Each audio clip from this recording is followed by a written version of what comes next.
এটা কি জাত ভাই?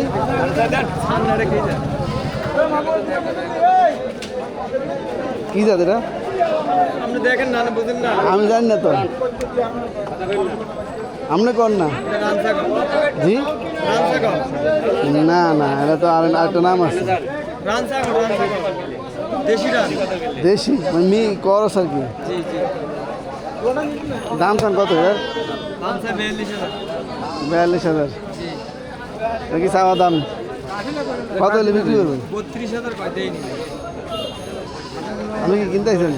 32,000 টাকা খাওয়া না সোনারি খাইছে আমার টাকাই যায়।